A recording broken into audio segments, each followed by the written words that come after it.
Praise the Lord! Hallelujah! Purihin ang Panginoon.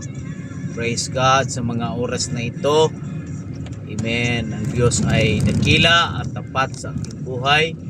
Nais ko lang pong ibahagi sa atin mga minamahal kong kapatid. Amen. Patungkol sa Matthew chapter 6 verse 33. Ito po ay isang bersikulo na pamilyar ng lahat, kahit sinong o anong grupo, anong mga anong reliyon meron ka, ito ay pamilyar mo yung tinatawag na Matthew chapter 6 verse 33. Binanggit doon, but seek ye first the kingdom of God and His righteousness, and all these things should be added unto you. Now, this verse is talagang ginagamit ito. Napakaganda. It's very powerful verse. Hallelujah, na ginagamit sa bawat Kristiyano o bawat mangangaral. Now, ito po ay aking ibahagi, aking ipahayag. Amen. Ang nalalaman ng Matthew chapter 6 verse 33, but seek ye first. Of course, we understand pag sinabing seek ye first, pag sinabing first, unahin mo talaga. Oh, praise God. First ay hindi pangalawa, not second, not third. First is always first, mga kapatid. No? Na, but seek ye first the kingdom of God and His righteousness. So ano ba yung kingdom na binabanggit ng Bible? Seek ye first the kingdom. So kung ating basahin po ang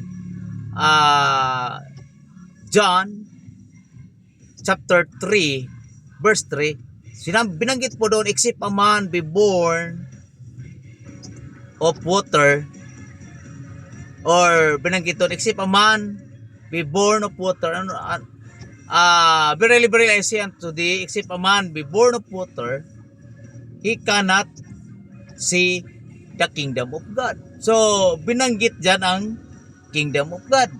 And then sa verse 5, inulit doon ni Jesus Christ, binanggit doon, except a man be born of water and of the Spirit, he cannot enter into the kingdom of God.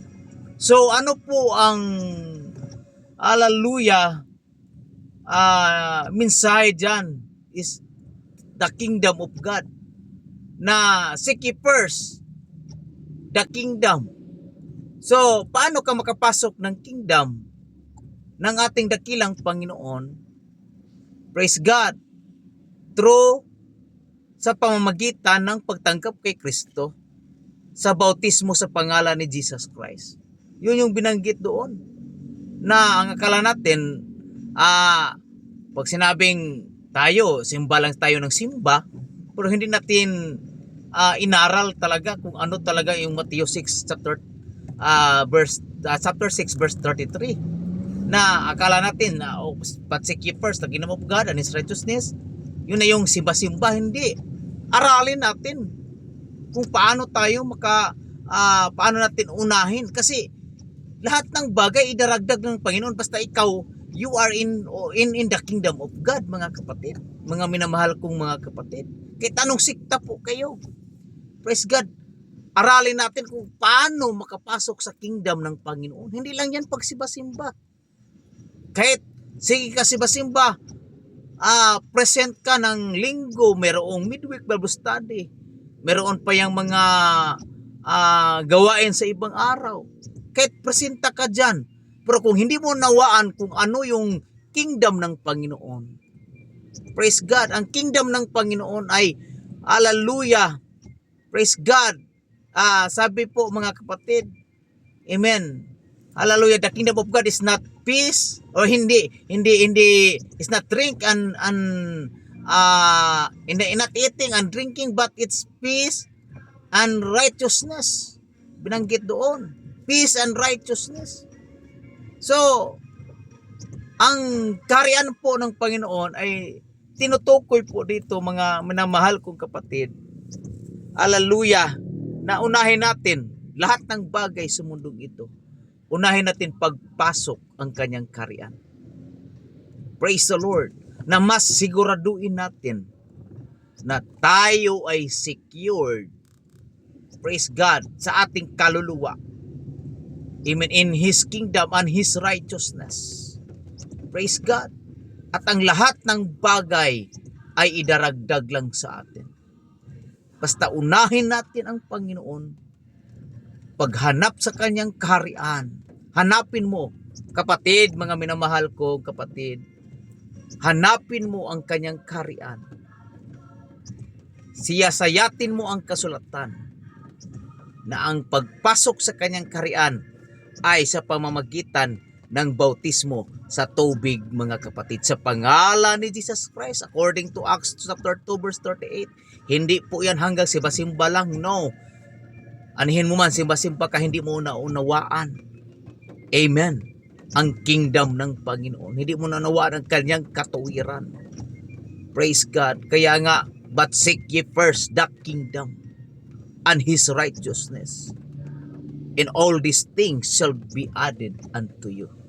Kaya yan po ang aking maibahagi, mga kapatid, para ito sa lahat ng mga panauhin na atin pong itindihin at unawain kung ano yung tinatawag, mga kapatid, ng kingdom of God.